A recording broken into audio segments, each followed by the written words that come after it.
नमस्कार साथियों, मैं विवेक आप सभी छात्राध्यापकों का आपके अपने यूट्यूब चैनल एजुकेशनल हब में हार्दिक स्वागत करता हूं। साथियों, मैं इस वीडियो में महाराजा सुहेलदेव राज्य विश्वविद्यालय के बीएड प्रथम सेमेस्टर के पाठ्यक्रम की जानकारी दूंगा। ये वीडियो हमारे नव प्रवेशित विद्यार्थियों के लिए बहुत ही लाभकारी सिद्ध होगी, इसलिए आप सभी इस वीडियो को आखिर तक देखें। और अगर आप हमारे चैनल पर नए हैं तो हमारे चैनल को सब्सक्राइब करें और इस वीडियो को लाइक और शेयर करें। तो आइए हम अपने विश्वविद्यालय के सिलेबस को देखते हैं। तो साथियों, सबसे पहले हम अपने प्रथम सेमेस्टर के में अध्ययन किए जाने वाले विषयों को देखेंगे। तो ये हमारे प्रथम सेमेस्टर के विषय हैं, जिसमें आप देख सकते हैं कि यहाँ पर कुल 4 विषयों को हमें यहाँ पर देखना है, जिसमें से पहला विषय हमारा है प्रिंसिपल ऑफ एजुकेशन अर्थात शिक्षा के सिद्धांत। दूसरा हमारा विषय है growing up as a learner, अधिगमकर्ता का विकास। तीसरा विषय हमारा है नॉलेज एंड करिकुलम, ज्ञान और पाठ्यचर्या। असेसमेंट ऑफ लर्निंग, अधिगम का मूल्यांकन। ये 4 हमारे कोर पेपर्स हैं, जिसमें साथियों आपको इंटरनल मार्क्स दिए जाते हैं। हर विषय के लिए 10 जो असाइनमेंट के मार्क्स होते हैं। एक्सटर्नल मार्क्स जो हमारा एग्ज़ाम होता है 90 नंबर का, वो जो है एक्सटर्नल मार्क्स में आता है। टोटल करते हैं दोस्तों तो ये 100 टोटल 100 नंबर का हर एक पेपर हो जाता है। फिर आप देखेंगे दोस्तों ईपीसी इन्हेंसिंग प्रोफेशनल कैपेसिटीज़, ये हमारा प्रैक्टिकल के विषय हैं। कुल 4 प्रैक्टिकल हमें यहाँ पर देखने को मिलते हैं, जिसमें पहला हमारा योगा एजुकेशन, योग शिक्षा, जिसमें आपको 10 इंटरनल मार्क्स और 15 जो है एक्सटर्नल मार्क्स दिए जाते हैं, कुल 25 नंबर। रीडिंग एंड रिफ्लेक्शन, ये हमारा दूसरा प्रैक्टिकल है।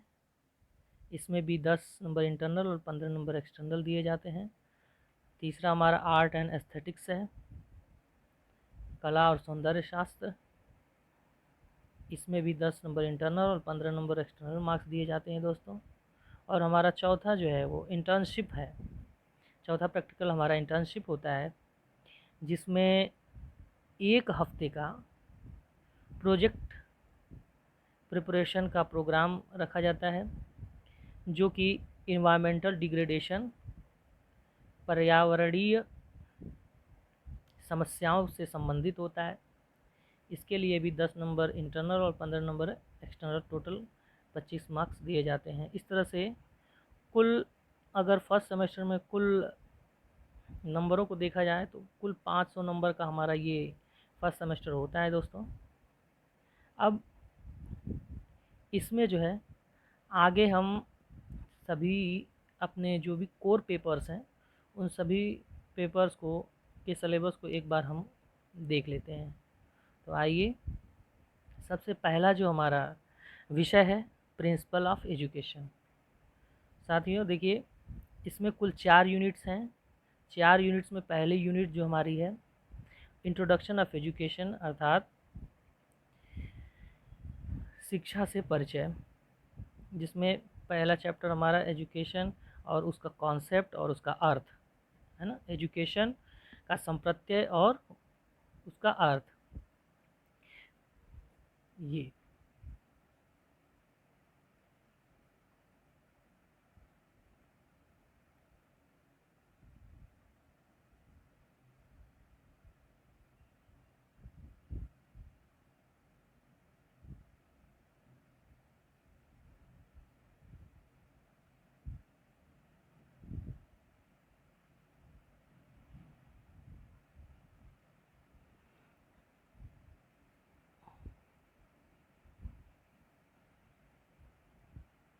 उसके बाद दोस्तों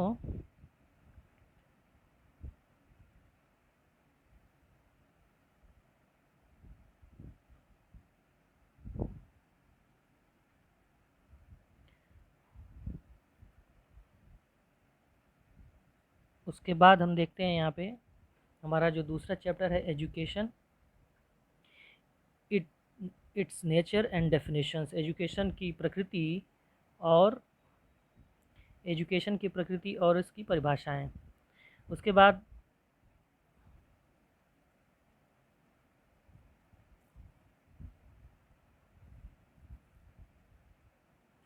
बाद हमारा जो तीसरा चैप्टर है meaning in broader and narrow sense, यानी कि शिक्षा का संकुचित और व्यापक अर्थ। तीसरा हमारा जो हमारा तीसरा चौथा हमारा चैप्टर है AIIMS of education for democratic life, यानी कि लोकतांत्रिक जीवन में शिक्षा के लक्ष्य क्या क्या हैं। ये हमारा चौथा चैप्टर हो जाएगा। उसके बाद यूनिट 2 में हमें सेकंड चैप्टर देखना है जिसमें फंक्शन ऑफ एजुकेशन है, शिक्षा के कार्य। शिक्षा के कार्यों के अंतर्गत हम देखेंगे दोस्तों कि एजुकेशन फॉर ह्यूमन लाइफ यानी कि मानव जीवन में शिक्षा का महत्व देखेंगे। उसके बाद एजुकेशन फॉर सोसाइटी, समाज के लिए शिक्षा का क्या महत्व है। उसके बाद एजुकेशन फॉर नेशनल लाइफ, राष्ट्रीय जीवन में एक नागरिक के लिए राष्ट्रीय जीवन में शिक्षा का क्या महत्व है। ये हमारा अगला टॉपिक रहेगा।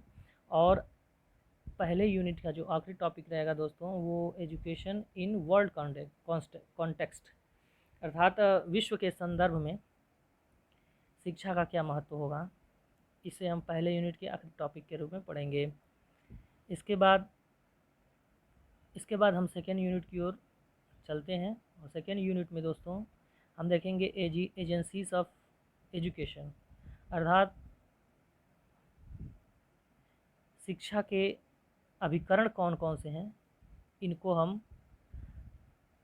शिक्षा के अभिकरणों को हम अपने सेकेंड यूनिट में देखेंगे, जिसमें से फॉर्मल, नॉन फॉर्मल और इनफॉर्मल एजेंसीज, अर्थात औपचारिक, अनौपचारिक और निरौपचारिक शिक्षा के अभिकरण। फिर उसके बाद अगला टॉपिक हमारा रहेगा home as an active and informal agency, अर्थात हमारा जो घर है वह एक शिक्षा का अनौपचारिक अभिकरण है और वह किस प्रकार से है उसे हम इस टॉपिक के अंतर्गत पढ़ेंगे। उसके बाद community as an active informal agency, हमारी कम्युनिटी अर्थात हमारा जो समुदाय है वह एक सक्रिय अनौपचारिक अभिकरण है शिक्षा का। इसको हम किस प्रकार से है इस टॉपिक के अंतर्गत समझेंगे। अगला हमारा टॉपिक रहेगा state as an active informal agency, हमारा राज्य एक सक्रिय अनौपचारिक अभिकरण है, किस प्रकार से वह हम इस टॉपिक के अंतर्गत समझेंगे। आते हैं अगले यूनिट में, जो कि अगला हमारा यूनिट है school as an learning organisation, हमारा विद्यालय एक अधिगम संगठन के रूप में। तो अधिगम संगठन का संप्रत्यय इस टॉपिक के अंतर्गत समझेंगे दोस्तों, जिसमें हम देखेंगे कि अधिगम संगठन क्या होता है, इसका विज़न क्या है, मिशन और ऑब्जेक्टिव्स के बारे में हम यहाँ पर देखेंगे। उसके बाद characteristics of an effective school, एक प्रभावशाली विद्यालय की क्या विशेषताएं होती हैं, क्या क्या विशेषताएं होती हैं उसको हम इस टॉपिक में पढ़ेंगे। अगला है emerging role of school in the changing context of education, अर्थात जो विद्यालयों की आज के नए समाज में विद्यालयों की जो उभरती भूमिका है इस बदलते हुए समाज में वह किस प्रकार से है, इस टॉपिक के अंतर्गत समझा जाएगा। फिर आगे आते हैं प्रोफेशनल वैल्यूज़ एंड एथिक्स, हमारे व्यावसायिक मूल्य क्या क्या होते हैं शिक्षा के द्वारा, उसे हम इस टॉपिक के अंतर्गत देखेंगे। आगे बढ़ते हैं दोस्तों और फर्स्ट पेपर के चौथे यूनिट की चर्चा करते हैं। आप देखेंगे कि इस चौथी यूनिट में status of problems status and problems of education in India, अर्थात शिक्षा, भारत में शिक्षा की समस्याएं और उसका स्तर क्या है, वो हम इस आखिरी यूनिट में देखेंगे, जिसमें primary education, secondary education, primary education या सेकेंडरी एजुकेशन अर्थात प्राथमिक शिक्षा, माध्यमिक और उच्च शिक्षा, व्यावसायिक शिक्षा अर्थात वोकेशनल एजुकेशन और टीचर एजुकेशन, ये चारों, ये हमारा जो भी जितने भी टॉपिक है primary, secondary, higher vocational and teacher education, इन सभी की समस्या भारत में किस प्रकार की समस्याएं इन सभी में होती हैं, इसको हम आखिरी यूनिट में देखेंगे। इस प्रकार साथियों हमारा जो फर्स्ट पेपर है प्रिंसिपल ऑफ एजुकेशन, उसका सिलेबस कंप्लीट होता है। आगे बढ़ते हैं दोस्तों, और जो हमारा सेकेंड पेपर है, जो कोर्स सब्जेक्ट हमारा है growing up as a learner, growing up as a learner, तो ये हमारा जो सब्जेक्ट है वो हमारा दूसरा सब्जेक्ट, जिससे हम हिंदी में कह सकते हैं अधिगमकर्ता के रूप में विकास। ठीक है, और इसमें भी दोस्तों 4 यूनिट्स निर्धारित की गई हैं, जिसमें से आइए हम पहले यूनिट की चर्चा करते हैं। पहले यूनिट में psychology, learner and human development, यानी अधिगमकर्ता का मनोविज्ञान और मानव विकास,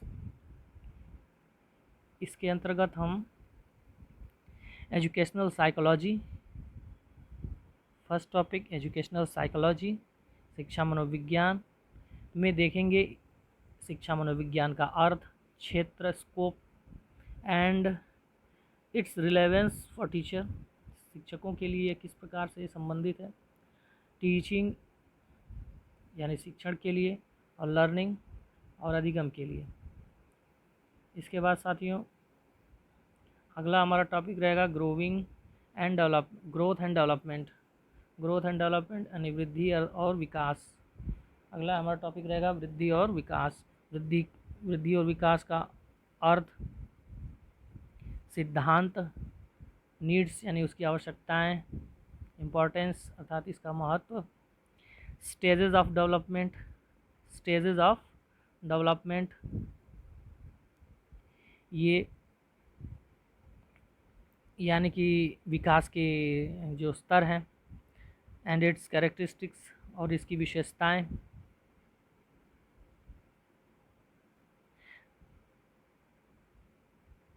आगे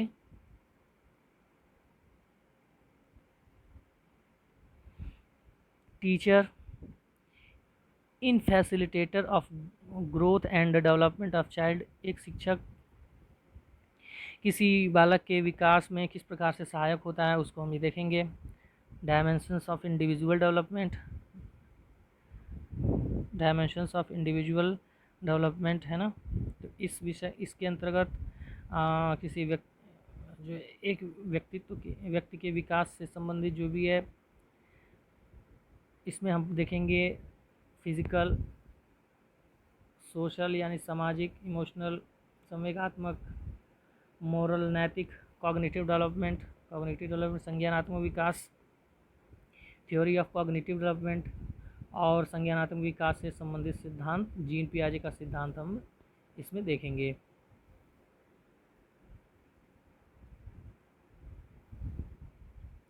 आगे बढ़ते हैं दोस्तों,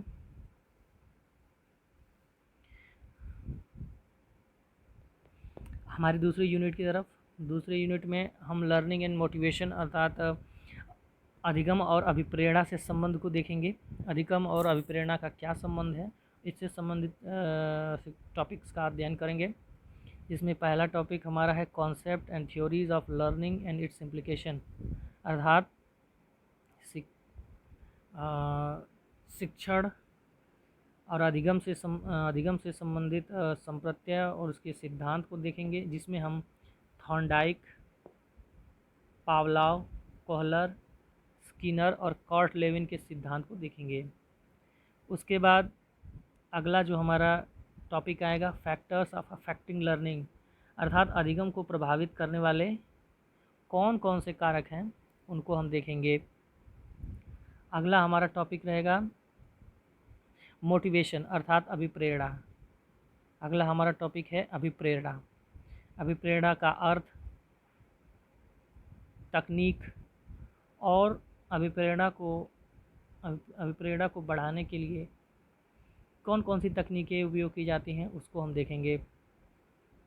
उसके बाद दोस्तों तीसरी यूनिट, इस यूनिट में हम इंटेलिजेंस, क्रिएटिविटी और पर्सनैलिटी अर्थात बुद्धि, सृजनात्मकता और व्यक्तित्व से संबंधित जो है जानकारी लेंगे।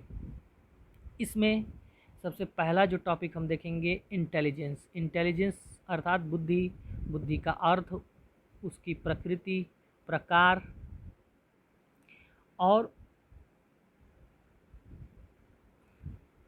बहुबुद्धि से संबंधित जितने भी यहाँ पर सिद्धांत है उसको हम अध्ययन करेंगे, जिसमें हम इमोशनल इंटेलिजेंस अर्थात संवेगात्मक बुद्धि और सोशल इंटेलिजेंस अर्थात सामाजिक बुद्धि के बारे में अध्ययन करेंगे।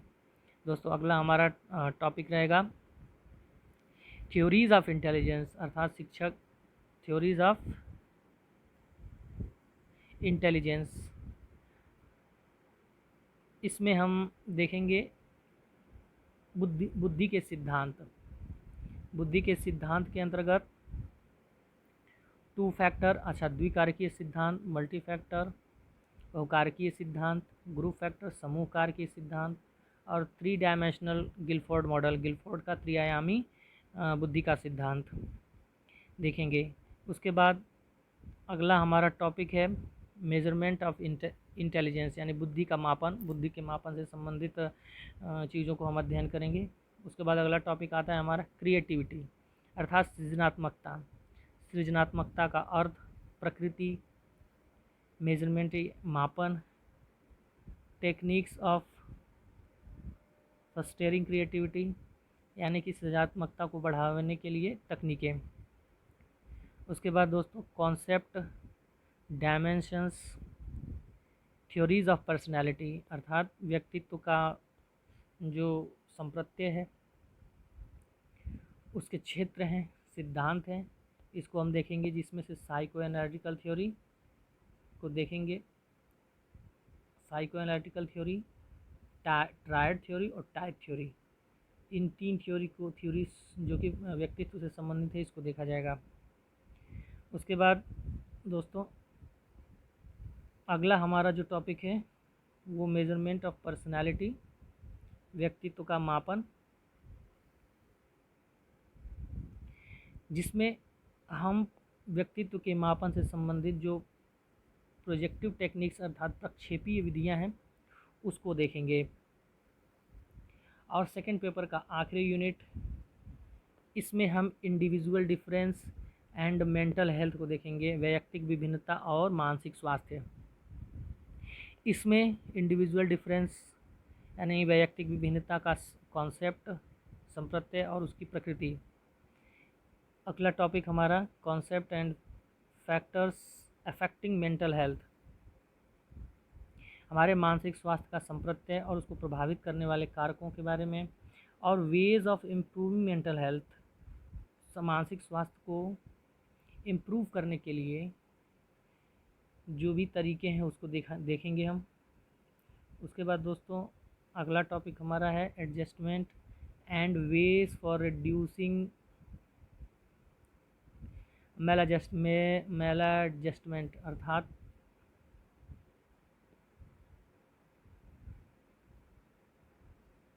अर्थात कुसमायोजन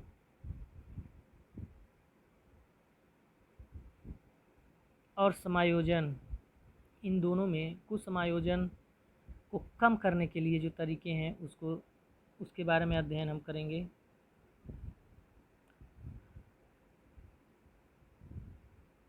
उसके बाद एक अगला टॉपिक हमारा है डिफेंस मैकेनिज्म।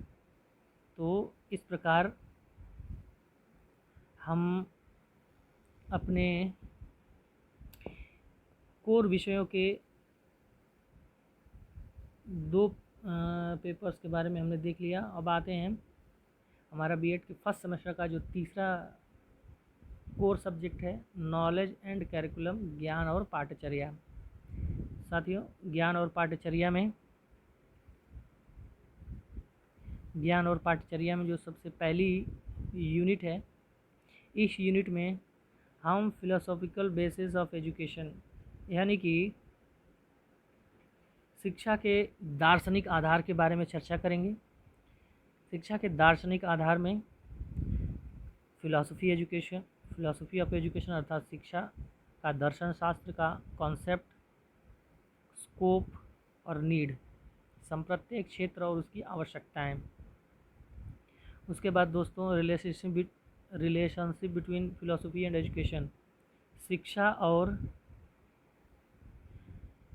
दर्शन में क्या संबंध है, इसका अध्ययन करेंगे। हमारा जो पहले यूनिट का अगला टॉपिक है major philosophies of education and reference to aims, curriculum, methods, teacher taught, relation and discipline, यानी कुछ मुख्य फिलोसफीज, कुछ मुख्य जो दर्शन हैं शिक्षा से संबंधित, उनका शिक्षा के लक्ष्यों, पाठ्यचर्या, सिद्धांतों और शिक्षकों से संबंधित जो भी संदर्भ है उसको हम देखेंगे, जिसमें सबसे पहला हमारा आइडियलिज्म है, जो कि पाश्चात्य दर्शन, आइडियलिज्म, आदर्शवाद, नेचुरलिज्म, प्रकृतिवाद, प्राग्मेटिज्म अर्थात प्रयोजनवाद, रियलिज्म अर्थात यथार्थवाद। तो हमें इन 4 दर्शनों के बारे में अध्ययन करना है दोस्तों। फिर अगली यूनिट में हम देखते हैं, अगला यूनिट जो हमारा है major Indian philosophies of education, अर्थात भारतीय दर्शन के कुछ मुख्य दर्शन के बारे में हम देखेंगे, जिसमें पहला टॉपिक हमारा रहेगा major Indian philosophies of education with reference to aims, curriculum, methods, teacher taught, relation and discipline, अर्थात भारतीय दर्शन का शिक्षा के लक्ष्यों, पाठ्यचर्या, सिद्धांतों,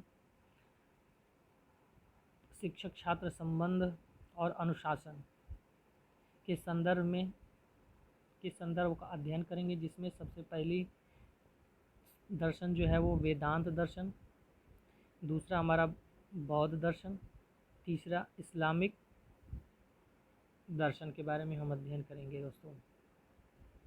उसके बाद दोस्तों हमारी तीसरी यूनिट, थर्ड पेपर की जो तीसरी यूनिट है वो है हमारा सोशियोलॉजी ऑफ एजुकेशन अर्थात शिक्षा का समाजशास्त्र। इस यूनिट में हम शिक्षा का समाज से क्या संबंध है इसको देखेंगे दोस्तों, जिसमें पहला टॉपिक सोशियोलॉजी ऑफ एजुकेशन, इसका कॉन्सेप्ट, स्कोप और नीड, संप्रत्येक क्षेत्र और इसकी आवश्यकताएं। उसके बाद individual and social aim of education, अर्थात शिक्षा के सामाजिक और वैयक्तिक लक्ष्य क्या हैं, इसको हम इस टॉपिक के अंतर्गत देखेंगे। अगला जो हमारा टॉपिक है वो है education and as an agent of socialisation, अर्थात समाजीकरण के एक एजेंट के रूप में एजुकेशन किस प्रकार से अपनी भूमिका अदा करता है वो देखेंगे। अगला टॉपिक हमारा है role of education in promoting national integration, अर्थात सामाजिक एकता को बढ़ावा देने में शिक्षा की क्या भूमिका है वो देखा जाएगा। अगला इंटरनेशनल अंडरस्टैंडिंग एंड एजुकेशन, अंतर्राष्ट्रीय समझ और शिक्षा के बीच संबंध को हम देखेंगे। अगला टॉपिक सोशलाइजेशन एंड एजुकेशन, समाजीकरण और शिक्षा, जिसमें हम देखेंगे कल्चर एंड एजुकेशन, हमारी संस्कृति और शिक्षा, सोशल चेंज एंड एजुकेशन अर्थात सामाजिक परिवर्तन और शिक्षा। दूसरा ग्रुप डायनामिक्स, सामाजिक गतिशीलता, सोशल ऑर्डर एंड एजुकेशन, सामाजिक वर्ग और शिक्षा। उसके बाद दोस्तों हमारी चौथी यूनिट है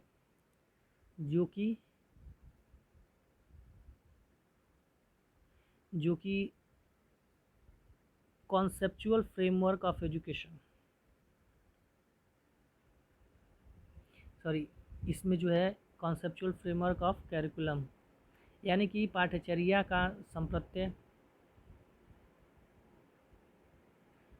इस चौथी यूनिट में हम देखेंगे, जिसमें जो है पहला कैरिकुलम यानी पाठ्यचर्या क्या है, इसका संप्रत्यय, एम्स यानी लक्ष्य, टाइप्स और इसके प्रकार।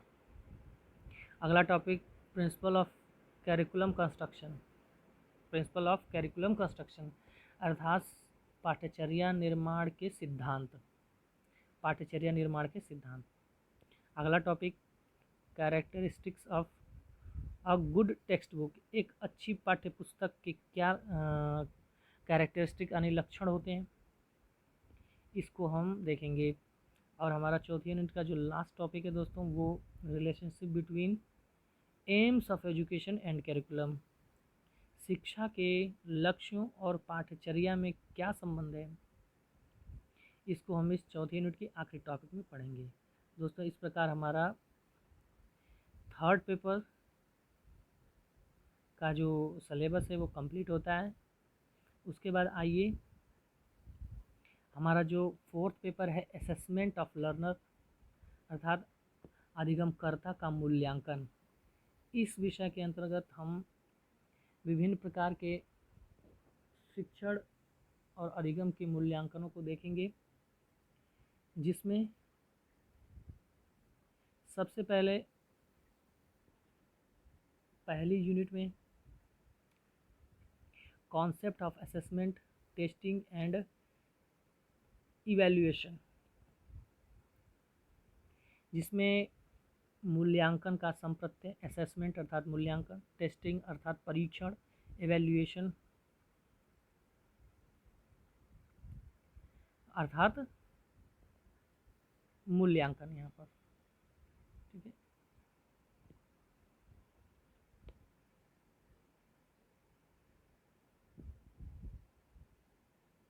उसके बाद दोस्तों हमारा दूसरा टॉपिक स्केल ऑफ असेसमेंट, अर्थात मापन के जो स्केल्स हैं, मापन के जो स्तर हैं, जिसमें नॉमिनल, नामित, ऑर्डिनल, क्रमित, इंटरवल, अंतरित और रेशियो अर्थात आनुपातिक, ये चार मापन के जो स्तर हैं उसको हम देखेंगे। अगला discrete and continuous variables, discrete and continuous variable अर्थात सतत और असतत चर, सतत तथा असतत चरों के बारे में इस टॉपिक के अंतर्गत देखा जाएगा।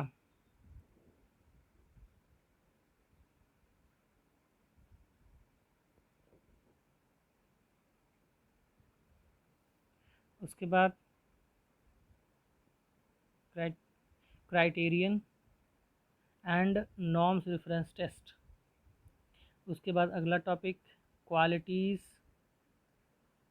ऑफ अ टेस्ट, एक अच्छे परीक्षण की विशेषताएं, गुण क्या क्या होते हैं, रिलायबिलिटी अर्थात विश्वसनीयता, वैलिडिटी अर्थात वैधता, नॉर्म्स अर्थात मानक।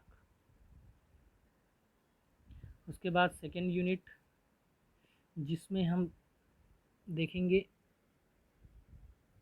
अचीवमेंट टेस्ट अर्थात उपलब्धि परीक्षण, construction of a standardised achievement test, एक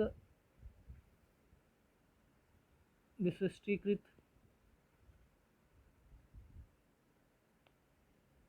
मानक उपलब्धि परीक्षण का निर्माण किस प्रकार किया जाता है। अगला टॉपिक असेसमेंट ऑफ इंटेलिजेंस यानी बुद्धि का मापन। कॉन्सेप्ट ऑफ इंटेलिजेंस बिने टेस्ट यानी बिने का जो बुद्धि मापन का संप्रत्यय है उसको देखेंगे। कॉन्सेप्ट ऑफ आईक्यू अर्थात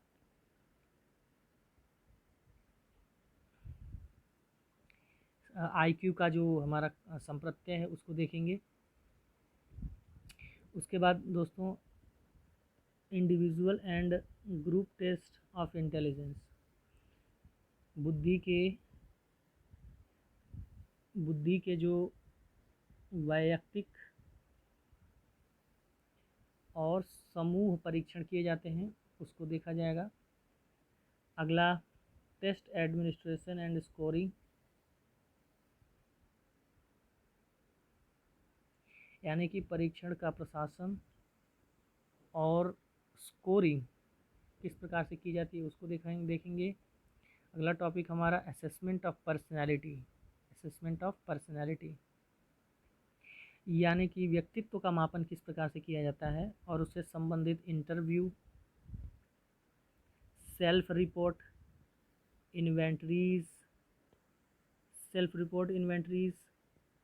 रेटिंग स्केल, प्रोजेक्टिव टेक्निक्स, इन सभी व्यक्तित्व के मापन से संबंधित जो उपकरण है इसके बारे में हम अध्ययन करेंगे। दोस्तों थर्ड यूनिट, इस यूनिट के अंतर्गत शिक्षा में जो नए ट्रेंड्स जो है मापन के नए जो ट्रेंड्स चल रहे हैं इस दौरान उसके बारे में, जैसे कि ग्रेडिंग प्रणाली, सेमेस्टर प्रणाली,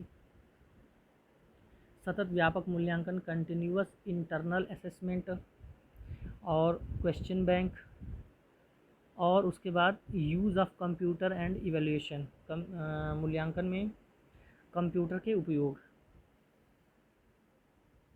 उसके बाद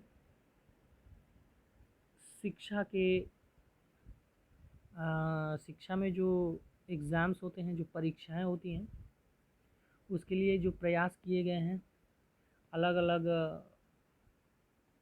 कमेटीज़ द्वारा, कमीशन द्वारा, उनको देखेंगे। जिसमें सबसे पहला secondary education commission, Kothari commission, national policy on education 1986, national curriculum framework NCF 2005 के बारे में, national focus group position, paper on examination reform, इसके बारे में। उसके बाद दोस्तों हमारी आखिरी यूनिट जो कि एजुकेशनल स्टैटिस्टिक्स, जो कि शैक्षिक सांख्यिकी से संबंधित है। इसके अंतर्गत जो है educational statistics measurement of central tendency, केंद्रीय प्रवृत्ति की मापों के बारे में, from grouped and ungrouped data, अर्थात समूहकृत, वर्गीकृत तथा अवर्गीकृत जो हमारे डेटा हैं उसकी केंद्रीय प्रवृत्ति की मापों के बारे में, जैसे माध्य, माध्यिका और बहुलक, ये 3 हमारी केंद्रीय प्रवृत्ति की मापें होती हैं, इसको हम देखेंगे। अगला हमारा जो टॉपिक है measurement of variability, measures of variability, जिसके अंतर्गत हम range, quartile deviation, standard deviation यानी प्रसार, चतुर्थक विचलन और मानक विचलन, इसको देखेंगे। इंटरप्रेटेटिंग मेजरमेंट अर्थात मापन को किस प्रकार से इंटरप्रेटेट किया जाता है उसको हम देखेंगे। अगला टॉपिक हमारा है characteristics of normal probability curve, ये सबसे महत्वपूर्ण टॉपिक हमारा होता है इसमें, जिसमें सामान्य प्रायिकता वक्र की विशेषताएं, इसको देखेंगे। उसके बाद दोस्तों हम रैंक के बारे में देखेंगे, जिसमें परसेंटाइल रैंक, जिसमें परसेंटाइल और परसेंटाइल रैंक्स इन दो चीज़ों के बारे में पढ़ेंगे, प्रतिशतांक और प्रतिशत क्रमांक, इन दोनों के बारे में देखेंगे। उसके बाद रैंक कोरिलेशन और its significance in education. Rank correlation का शिक्षा में क्या महत्व है, इसको देखेंगे। उसके बाद हम स्टैंडर्ड स्कोर के बारे में देखेंगे, मानक प्राप्तांकों में, जिसमें जेड स्कोर, टी स्कोर और स्टेनाइन स्कोर, इन 3 मानक प्राप्तांकों के बारे में अध्ययन करेंगे। इस प्रकार से दोस्तों हमारे बीएड के फर्स्ट सेमेस्टर का जो चारों विषय है